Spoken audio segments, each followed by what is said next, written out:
Approchez, approchez.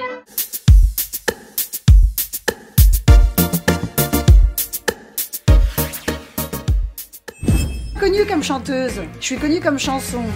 C'est à la renverse que la vie me... Train direction le sud pour aller faire des striptease forains. Bonjour Alex Lutz. Bonjour, pas facile à dire. Non, c'est pas facile. Il y a plein de lettres pour gagner au Scrabble.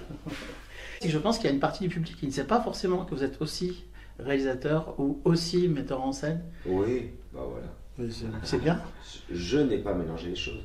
C'est-à-dire que c'est vrai que je n'ai pas mis Catherine et Liliane à l'intérieur de mon one-man show ou au cinéma ou machin. Donc c'est vrai que chaque chose existe indépendamment et en bon voisinage.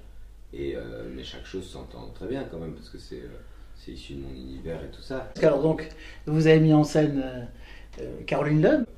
On s'est rencontrés dans le Marais il y a quelques années. Ouais. Et j'ai tout de suite trouvé extrêmement sympa. Et puis après, on s'est retrouvés, je crois qu'elle était venue me voir à Bobino. Et c'est vrai qu'il y a eu un vrai coup de foudre relationnel. Voilà, et puis je l'ai aidé sur quand je l'ai mis en scène sur le Georges Sand, son montage de texte. Et après, moi je lui avais parlé du recueil d'interviews de Sagan, Je ne renie rien. Et je trouvais que ça faisait un bel objet de théâtre. Je crois qu'elle l'a lu en parallèle. Bon bref, et puis du coup on s'est mis d'accord et on a fait ça. Vous avez fait un travail en commun qui est extrêmement beau, d'une délicatesse. Oui, on voulait une esquisse, quoi, presque. On voulait que le fantôme se devine, se convoque un peu à nous. On est presque un peu du mal dans l'obscurité à regarder de l'ombre, de l'or, des espèces de couleurs qu'on associe à l'auteur aussi, inconsciemment. Avec les nuits de Sagan aussi, l'importance de la nuit. Et puis ça permettait surtout de ne pas avoir plein phare l'actrice pour avoir ce qui aurait été absolument loupé pour moi, un truc de « ah bah on dirait vraiment elle, ah bah on dirait vraiment pas elle ». Enfin, c'était pas le sujet en fait. L'idée c'était d'avoir une très belle évocation, une évocation forte et de la charger de tout un imaginaire et en tout cas faire suffisamment confiance aussi en donnant pas complètement toute l'image. J'ai l'impression qu'elle soit là et je crois que ça fonctionne. Je suis tout à fait d'accord avec vous. Quand j'ai dit chez moi que j'étais écrivain, ma mère a répondu tu ferais mieux d'être à l'heure pour le dîner, d'aller te peigner. Et mon père a éclaté de rire. Les premiers romans m'ont rapporté des sommes folles. Moi, j'avais 20 ans. Cet argent me semblait un peu fou en lui-même. Je comptais jamais. J'en envoyais à des personnes que je connaissais pas du tout, mais qui m'écrivaient, il me faut de l'argent pour acheter une machine à laver. La bonne incarnation, moi je trouve, c'est aussi l'ellipse. On a tendance dans l'incarnation à trop tout... et moi qui fais beaucoup de rôles de composition, etc., il ne faut jamais tout livrer, tout montrer, jusqu'au bout des ongles. C'est souvent bien quand on va très loin dans l'incarnation, mais qu'on laisse qu'on laisse un peu volontairement, comme sur un tableau quand chaque coin n'est pas peint jusqu'au dernier arbre ou la maisonnette, au fond on s'en fout, pour qu'il y ait de l'imaginaire. J'adore. Comme chanteuse, je suis connue comme chanson. C'est pas pareil. Je suis retourné voir Chiche il n'y a pas longtemps et j'étais assis à côté d'une dame qui venait la voir parce qu'elle l'avait aimé dans Sagan. Ah ouais, j'ai adoré ça. Ouais, je trouvais ça magique. C'est merveilleux. Ben, là, c'est ça que j'aime chez Caroline, c'est sa polyvalence aussi. C'est ça.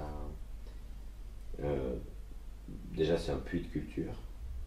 Ça m'a toujours fait plaisir dans nos discussions et tout ça, parce que se convoque tout le temps là-dedans des lectures, des auteurs, des peintres. Elle a une soif intarissable et insatiable de culture, de curiosité, de connaissances, d'artistes, soyez artiste, comme disait Georges Sand dans son précédent spectacle. Voilà, pour elle c'est vital. Elle le dit vraiment, c'est ce qui la tient en vie, en envie et tout ça, quoi. C'est vraiment la culture. Et en tant que spectatrice, elle voit tout, elle entend tout, elle regarde tout, elle lit énormément. Et, voilà, elle est extrêmement drôle, donc ça c'est chouette. Parce que moi, s'il n'y a pas l'humour, ça me fait vite chier. Et puis elle a des envies artistiques, quoi. Elle est extrêmement drôle et elle est extrêmement émouvante, je trouve. Ouais. C'est fragile aussi. C'est ça que j'aime bien avec un artiste. Elle est vraiment, oui, elle est fragile. New York. New fucking York. Ça serait fastoche de dire casse-couille, parce qu'on le dit facilement d'une femme qui a du caractère. Ah ouais, je suis bien d'accord. Ça, j'aime pas trop ça, moi. Dire qu'une femme qui a du caractère, elle est ou hystérique ou casse-couille. À ce moment-là, on va faire la liste de tous les mecs qui ont la gueule grande ouverte. Non, elle n'est pas casse-couille, elle a un caractère effectivement bien trempé et une langue bien pendue. Elle a un avis, elle a un goût défini. Ça, elle n'a pas été une super styliste pour rien. Il n'y a qu'à voir son style, Caroline. C'est une femme qui a du style, Oui. et qui est capable de se dire tiens, mais ça avec ça et ça, et ça c'est beau et c'est tout. Bon, moi j'aime bien ça. C'est quelqu'un qui compte pour moi et que je l'aime fort. Merci. Je suis tox, il y a comme un hic. Tout est toxique et je boxe contre la panique et ta critique. Bonjour Laurent. Bonjour, Laurent Ballandras. c'est moi. Je suis éditeur musical depuis une quinzaine d'années, ou peut-être même plus d'ailleurs à force. Et j'ai qu'une passion, c'est de partager mes passions. Voilà. Alors, je travaille avec Caroline depuis pas mal de temps. Je crois que ça doit correspondre à peu près à l'époque où j'étais arrivé sur Paris depuis peu de temps. Me voilà, sans micro, avec juste le fil. Ben, j'ai continué à chanter dans le fil, comme si de rien n'était. La première fois que je l'ai rencontrée, je travaillais au Sentier des Halles, cette petite salle de spectacle rue d'Aboukir à Paris. Et elle est arrivée avec une énergie dingue, elle montait un spectacle et elle cherchait un lieu pour jouer. Et tout de suite ça a matché, on est parti sur quelques représentations de ce spectacle. On s'est un petit peu perdu de vue et puis quelques années plus tard, je me suis retrouvé à travailler chez Universal et j'étais éditeur de Célawatt. Donc je l'ai contacté et à partir de ce moment-là, on s'est mis à travailler sur un nouveau répertoire. Je lui ai fait rencontrer des auteurs, des compositeurs, enfin plus des compositeurs d'ailleurs, puisqu'elle a toujours beaucoup aimé écrire. Et voilà, ça fait plus de 20 ans que ça dure. La particularité de Caroline, c'est que c'est quelqu'un de curieux. Et de curieux de tout. C'est-à-dire aussi bien de peinture, de livres, de cinéma, de mode, de musique. Et donc, étant moi-même quelqu'un de curieux, il se trouve qu'on a beaucoup de connexions sur des curiosités communes qui sont des tunnels qui nous emmènent à chaque fois à découvrir qui y a derrière une chanson, qui sont les auteurs, qui sont les compositeurs, qui sont les ancêtres de ces personnes qui ont créé tout ça. Et on a une relation qui n'est pas que professionnelle, donc qui n'est pas concentrée uniquement sur ce qu'elle fait elle, mais aussi sur ce qu'elle aime. Donc c'est toujours passionnant parce qu'en plus c'est quelqu'un qui lit beaucoup, qui va beaucoup au cinéma, beaucoup au théâtre, qui a toujours 1000 sujets d'exaltation à faire partager. C'était les boules à facettes du Palace. Et avec une bande de nanas, on prenait un train direction le sud pour aller faire des striptease forains. L'humour, c'est pas une mince qualité chez elle. Et non seulement l'humour, mais l'autodérision. Ce qui est très important, je trouve. Il y a peu d'artistes qui sont capables d'autodérision. Elle en est vraiment capable, on se marre beaucoup. Et y compris, on se fout de notre propre gueule avec grand plaisir. Parce qu'on était punk aussi. On était non-futur. Caroline a passé son permis de conduire assez tard. C'est pas grave, hein, moi je l'ai jamais passé. Mais et donc à partir du moment où elle a commencé à avoir une voiture, alors la voiture était complètement déglingue et on a eu des séquences mais à pisser de rire avec des situations où la voiture sautait partout, quand à chaque fois qu'elle se garait, elle bugnait la voiture de devant, elle bugnait la voiture de derrière en disant toujours oh les pare-chocs c'est fait pour parer les chocs. Le courage, c'est vraiment quelque chose de très déterminant dans son parcours parce que Dieu sait que ce sont des métiers particulièrement difficiles, particulièrement misogynes, et que pour une artiste, le temps qui passe est extrêmement cruel. On a tendance toujours, elle en plus qui a fait un tube, à la résumer à ce tube. Et c'est quelqu'un qui a toujours, d'abord déjà qui avait fait 1000 choses avant de faire de la chanson, et qui a toujours voulu faire 1000 choses depuis. Et en mélangeant les genres, en mélangeant les sources d'inspiration. Donc ce qui fait qu'il lui a fallu effectivement énormément de courage pour continuer d'exister en dehors du schéma classique où on voulait qu'elle refasse ses lawat ad vitam aeternam et basta. Alors qu'aujourd'hui, voir qu'avec son spectacle sur Françoise Sagan, elle a une nomination aux Molières, qu'elle fait le tour de la France et d'autres pays, c'est un exemple effectivement en termes de courage assez incroyable et de détermination. Il y a des gens qui connaissent Caroline Loeb en tant que comédienne et pas en tant que chanteuse.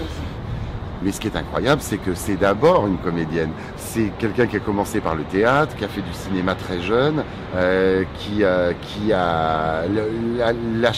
Selawat a pris le devant de la scène et a masqué tout le reste. Mais elle a toujours été comédienne, toujours. Moi, je trouve que c'est un très bon album, le dernier album. Il y a toujours eu chez Caroline ce désir d'écrire. C'est également aussi un auteur. Ce qu'on reconnaît moins aux femmes, curieusement. Et en tant que parolière, c'est quelqu'un d'extrêmement sensible. Et ça se ressent peut-être davantage dans ce dernier album qui a été pensé au départ comme un hommage à Françoise Sagan, et puis qui, de textes de Sagan, sont devenus des textes de Caroline. Moi, je l'ai toujours connu en tant qu'auteur, je l'ai toujours encouragé à écrire, parce que c'est quelqu'un qui a une vraie plume. C'est hyper émouvant et hyper intime, ce disque. Elle a toujours eu cette force d'aller chercher dans l'intime quelque chose d'universel, donc et à la fois dans ses spectacles et à la fois dans ses chansons. Après, évidemment, des fois, il faut avoir les clés. C'est pas toujours du premier degré et c'est pas toujours d'une lecture évidente. J'espère qu'elle restera pour toi toujours un peu mystérieuse. Ouais, il faut qu'elle reste mystérieuse. Elle est mystérieuse. Je te remercie. Avec plaisir. Bonne soirée. Merci beaucoup. On quittait les boules à facettes du palace et avec une bande de nanas, on prenait un train direction le sud pour aller faire des striptease forains. Parce qu'on était punk aussi. On était non futur pour supporter le présent.